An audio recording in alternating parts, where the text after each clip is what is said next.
everybody. Welcome to Big Hammer Wines Films. Today I am pleased to have Craig Baker of MISA Selections with us. Craig Baker has over 30 years of experience in the wine business, sourcing, selecting, buying wines, mostly in France. Yes. He's worked with Bobby Catcher, Frederick Wildman, Fran Casella, and for the last 4 years building a new portfolio of wines, mostly focused in Burgundy and Rhone, with some Champagne and Loire, and bringing those wines to the U.S. So we're going to talk about how you do what you do, how you source wines, and let's start with, how did you end up in wine? 30 years of experience. What gave you the bug? As a kid, I tasted wine with my grandfather at family gatherings, Christmas and Thanksgiving, and he would always intertwine the history of wine or the vineyards, and I love history, and it's just fascinating how the Catholic Church especially ran everything that was important, and there's always a story behind everything that we're drinking today. Then in high school I worked at a wine shop and was fascinated with the people that were coming in and buying wine, and I was intrigued and read a lot and knew more than what the buyer knew, and got involved, and I've stayed in it the whole time. So you were a teenager and you caught the bug, and you also studied in Europe. Yeah, I went to boarding school in Germany, and so you're already exposed at an early age. And then what really got me going was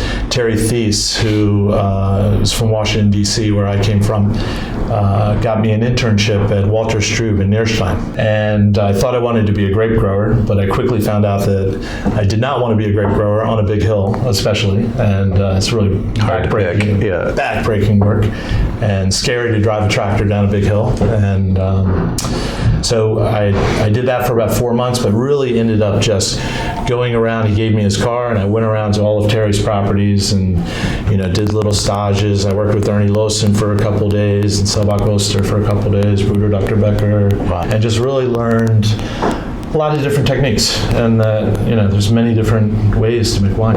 And came back and worked wholesale in Washington, D.C. and Maryland. That's when Total Beverage opened up in Northern Virginia, which is now Total Wine. Right. But we had, I guess, 6 stores in Virginia and 2 in Chicago, and I worked my way up and became store manager, and then I was the imported wine buyer for Total Beverage before it was sold to the Trone family. And when that happened is when I went to work for Bobby Catcher, and that's where my the light bulb went off, and I really started learning about the real wine business. Fascinating. Yeah. So how many languages do you speak? Just German and English. A little bit of French. Yeah. I can get by. You get by in France. And the technical information, winery talk, it's no problem. Yeah. Restaurants. So we had an interesting experience at En Primeur in Bordeaux a couple years back, and in part because I'm maybe more of a Bordeaux palate and you're more of a Burgundy palate. Mm-hmm. And so that was very interesting, tasting hundreds of wines together and having a different perspective on that. But I think we definitely found some crossover, because great wine is great wine. Well-made wine, exactly. Well-made wine is well-made wine, and I appreciate that. Yeah. But if my desert island wine is going to be Pinot Noir, or Chardonnay, Burgundy. So tell me, how do you do what you do? How do you source wines? How do you find producers? You've been doing it for so long, and you've obviously got a great eye for it. I mean, you succeeded in creating some Kirkland brands for Costco, and I think you mentioned they've got a Chateauneuf de Pape private label and a Gigondas. Yes. So that's amazing, and obviously a fantastic client to have. Containers.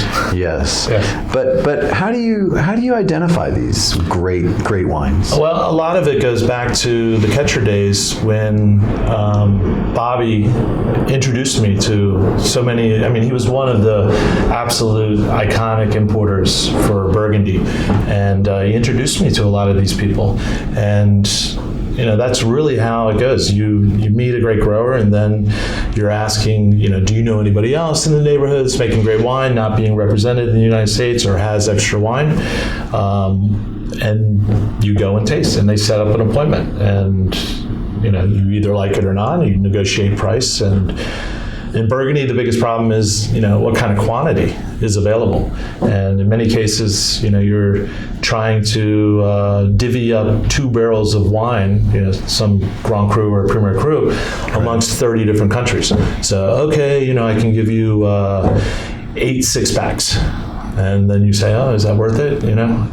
If you can find Bourgogne and some other, bulk pieces that make sense, then yeah, you engage and begin. What's happened in Burgundy over the decades, and particularly we talked about the last decade, where demand is so high and availability is so low? What are the factors contributing to that? Well, more and more of the world, I guess there's more wealth in the world, and China and Russia have been big influences, but also Germany and Belgium and throughout France, the better restaurants. And Burgundy, what we always have to remember is Burgundy is a tiny appellation. So it's just more demand and the prices are going up and up and up, which, we'll get into this later, but it's a big benefit with MISA imports. And we try to find an efficient way, or we have found a very efficient way to bring wine to the market. We work on 10% margin. Back to Burgundy, it's scarcity. And you have to pay on time. I mean, let's face it. If you're friendly, you can. Everything. The world is based on a relationship, and if you can become friends with the grower, the family, and you pay on time, you're going to be invited back. Sure. And then you move on from there. Yeah. Are there details with specific producers that you like to see? Are there kind of boxes in your mind that you're like, okay, this, aside from the volume issue, because you're dealing with Rhone wines too, and there's a little more volume down there, of course. Yes. But what plays into your decision making about, hey, I think I'd like to work with this producer. I think I'd like to bring these wines to the U.S. market. Well, it's something that Sam Assad, the owner of MISA Imports, told me in the very beginning. He said, if you would not like to go have dinner with this person, don't buy wine from them. Don't get involved. And so you have to have a friendly balance. Yes, rapport, relationship, firstly. But when I walk into a cellar, it has to be clean. It has to be tidy. So, that cuts down on the bacterial issues that, you can run across. And I like logical people. And people that have a plan, and you can tell that there's a process in place, and not just everything on last minute. Which these are small domains, and often there's I work with Domaine Vincent Leddy, which is only 2.6 hectares.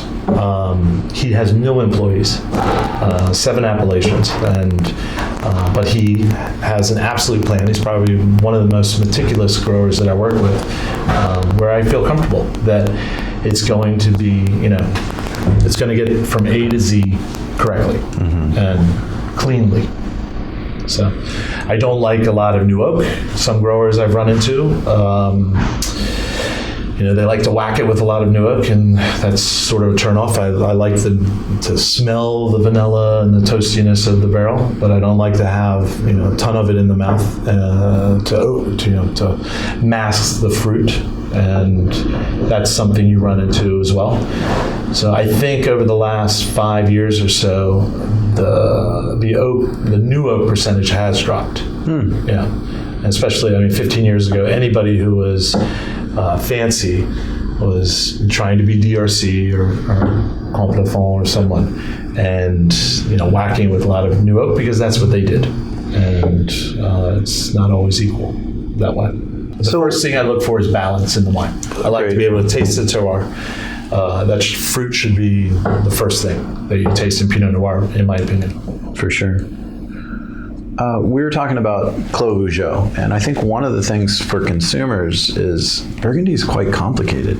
I mean, it's true. The first growth chateau in Bordeaux, how many producers in Burgundy even produce 20,000+ cases of wine? Very few. So there's so much more wine available out of Bordeaux. But when it goes to Burgundy, you look at Clos Vougeot, how many producers are producing from that single vineyard? I believe today it's 108 growers within Clos Vougeot. And that vineyard's how big? I don't remember how many hectare. Okay, but it's a single big. vineyard, Yes, and you it's have very big. 180 A 108. brands, wine labels. Correct. Through negotiations. I mean, how does a consumer wrap their head around that? And this is an important, piece to remember is one of the first things I ask is where are your vineyards located within the Ludi? Especially in something like Clos Vougeot. Right.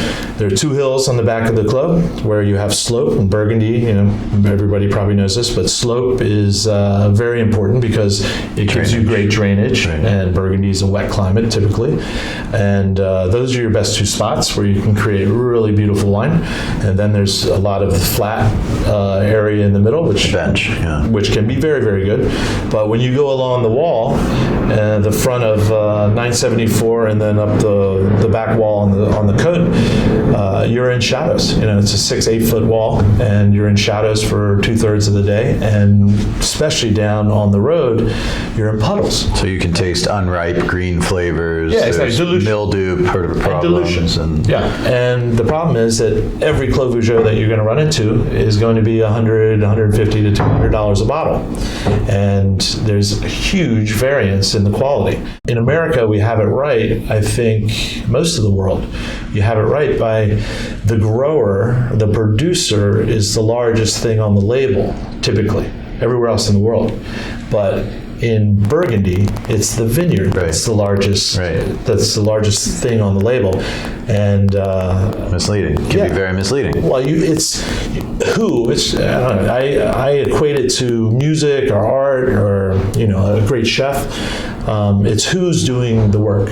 That's the most important thing in anything, really. But they're making the argument by the way they label their wines, it's where. Yes, and I think deep down in their heart, they know. I mean, they're proud. The domains are proud of what they're doing, but it's almost anti-marketing sometimes because Burgundy is the most important place in the world to know who, but it's where that's being projected in front. Yeah. So, do you have the same heartbreak a lot of consumers have related to Burgundy? About not being able to get it, or you go buy wines that maybe you're thinking Clos Vougeot, it's got to be great, and then you find and it's just there's disappointment. That's why it's called the heartbreak grape, not only for producers but I think consumers on some level. Indeed. Right? Indeed. You are often disappointed in Burgundy. And that's a sad scenario. But that's why, importers are important. Whose name's on the back label. For sure. And the grower, And I think all of us as importers, we need to do a better job. I know there's a lot of noise out there. Every importer is talking about their grower being the best or one of the best.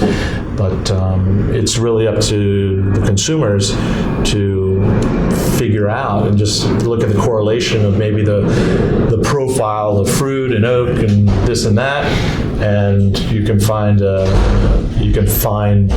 sort of a vein. It leads me back to kind of the macroeconomic situation we find ourselves in, the consolidation of so many industries. In particular, I'm referring to the middle tier of wholesale distribution in the U.S., where now we've created a situation where essentially 5 companies own about 3/4 of all the middle tier, and 8 or so companies own 85%, give or take a few percentage points. What that means is we really become reliant on these behemoth multi-billion-dollar companies that are dictating what are the products that get into market. And especially in Burgundy and the types of small producers you're working with and bringing to the U.S., those get lost in those huge books, and there's just not space for them in a grocery store shelf, because they just don't have enough, as we just discussed. And I wonder if you could talk to that, because you've been doing this so long, you've seen this transition, and kind of in spite of the consumer demand and desire for higher quality and better wines and the maturation of the American palate and market, we've seen this consolidation, which is really created a narrow funnel to get more diversity into the system. What do you think about this? I think it's sad. When I started in the wine industry, there was a beautiful group of sort of mid-tier distributors around the country that were wine focused. And today, like you said, it's 5 distributors that are controlling everything, really, or quite a bit. And it's all driven by liquor companies and gross profit and all this. And Burgundy and Bordeaux, fine wine in general, needs to have attention. I mean, they're a very important category, but they represent such a small portion of the bottom line that these companies are bringing in that there's often not enough dedication given to fine wine. And within these big corporations or big companies and distributors, they, it's all broken out with divisions within the company. So this restaurant that we're sitting in right now probably has 5 different salespeople, at least, coming from Southern, let's just say, whomever, one of the big companies, and they all have these little projects, and they're given a lot of criteria to sell, or a lot of brands that they must sell, quotas. Sure. And I can tell you that Burgundy is not going to be in that list. Maybe it's one of the Negociants, Drouin, Latour, or something like this, if they have that, but it's never going to be a small domain because they're getting 50 cases for the state or something like this, and so it's they get left behind. From their perspective, it just becomes a business decision in terms of how do we get enough volume, how do we move enough wine to make it worth our while, because 50 cases of the high quality Clos Vougeot you're bringing in just doesn't have doesn't fit in that portfolio. Yeah, and the bottom line, dollar wise, is irrelevant, quite honestly.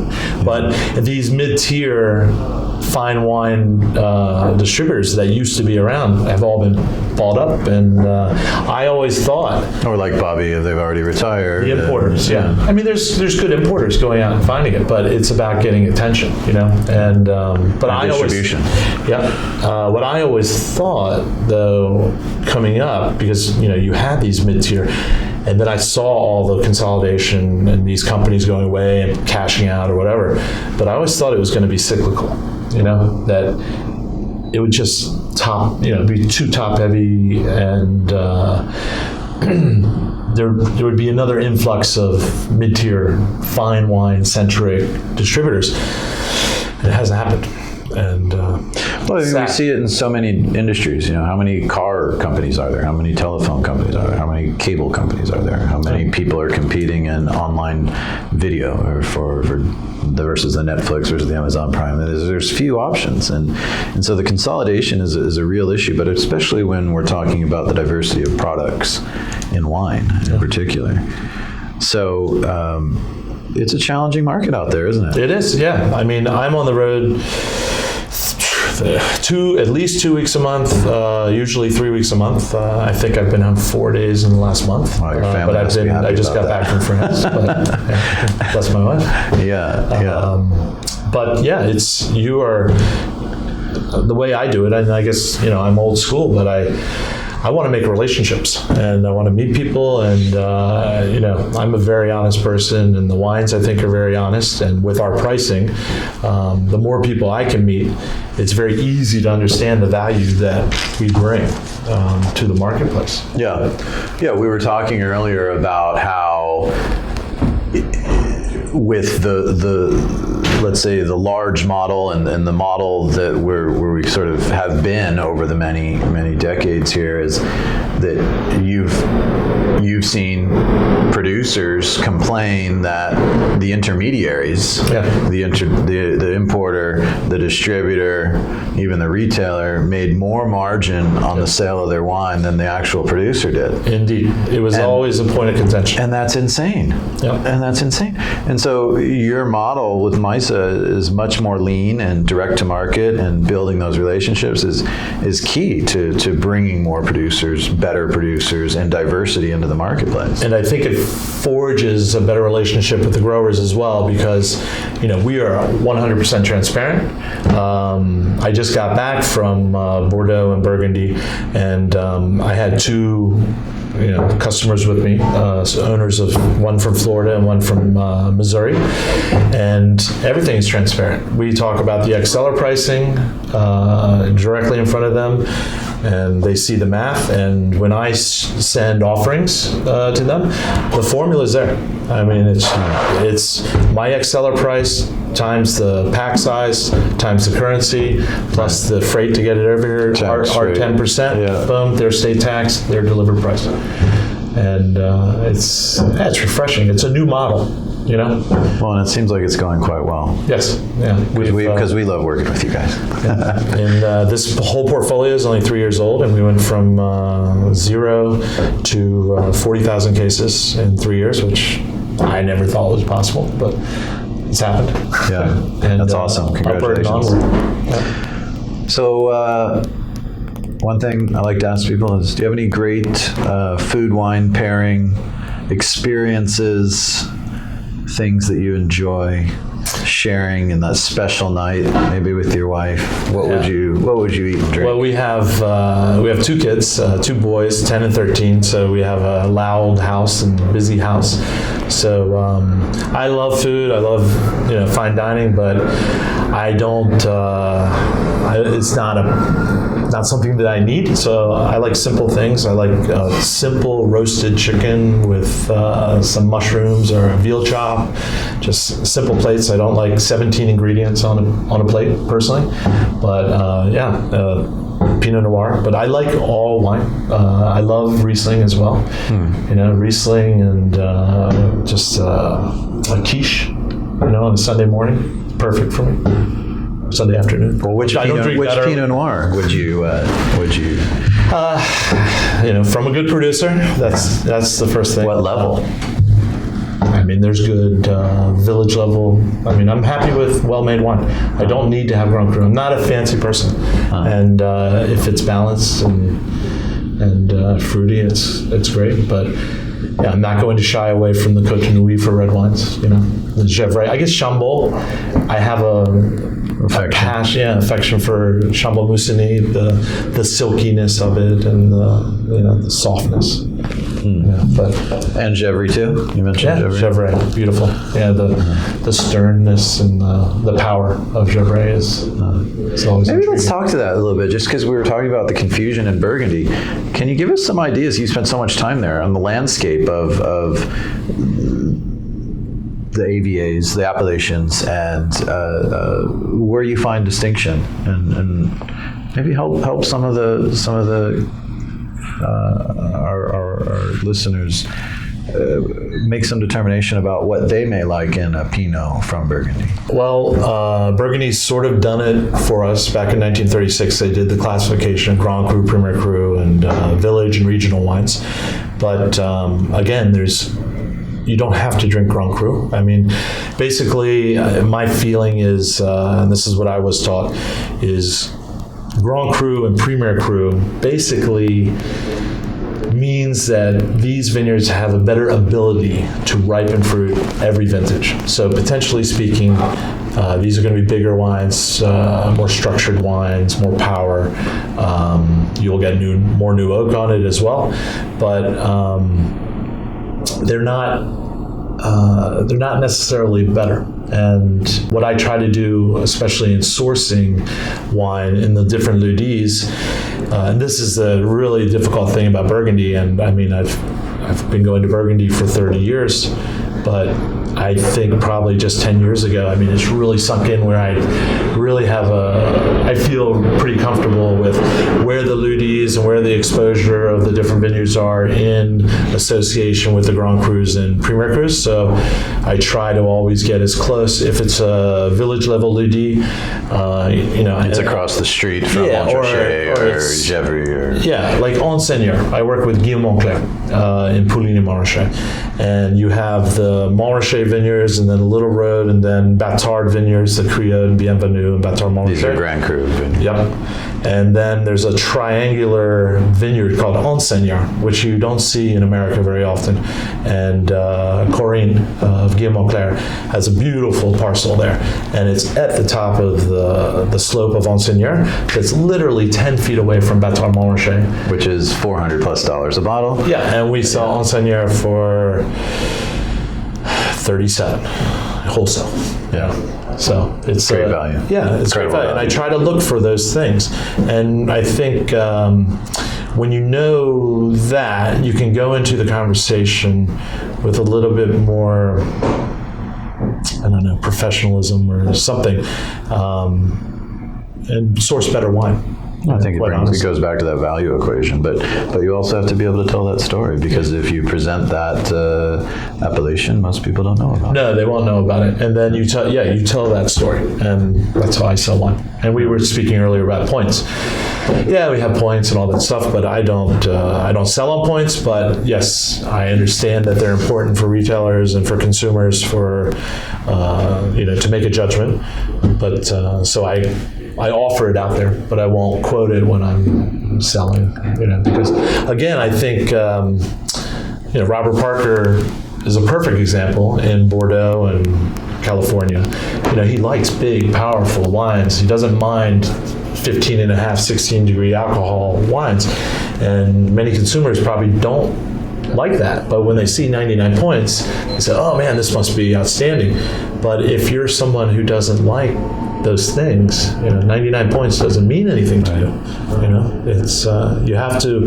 I think the important thing for consumers is finding good retailers, like Greg or whomever, wherever you live, and tell them what you like, and you have that interface and connection and conversation, and then a good retailer is going to be able to lead you in the correct direction, and that's my background. Is retail for sure. Yeah. Yeah, because we're the ones tasting thousands of wines. Yeah. And I'm never going to tell anybody, back on the pairings of food. If you like Cabernet Sauvignon and scrambled eggs, go for it. I'm never going to tell you you're wrong. Because again, I think wine, like music or color, is green better than blue? Yeah. Maybe to you, maybe not me. Yeah. And that bugs me a little bit. And with our industry, there's some pretentiousness still going on, and people are told that they're incorrect. Do you think there's a perfect wine? The 100-point system confers a perfect wine. No, because I think there's too much subjectiveness going on in your ambiance, your mood, what you just tasted, what's on your mind. I mean, I tasted the same wine in our business. Going around the country, we're tasting the same wine 6-7 times right. before it's sold out, and it tastes different if I'm in Seattle or if I'm in Tampa. To what do you attribute that? Your state of mind, the humidity, a little bit of everything, probably. And I don't know about the biodynamic calendar. I won't say that I don't believe in it, but I don't 100% believe in it either. And I run across a lot of retailers that swear by it. I know there's a retailer in Texas that I'll check the calendar before I make an appointment to make sure it's not a root or a leaf day, because I know he only wants to taste on fruit days. Yeah, he'll taste on root days, but I won't sell on root days. And it is what it is, and that's a mindset. Yeah, so mindset. It's a lot of things. It's interesting. Yeah. Craig, it was so awesome to have you and sharing your experience, and I really appreciate it, and hope we can continue the conversation. Excellent. Thank you. Thank you, my friend. All right.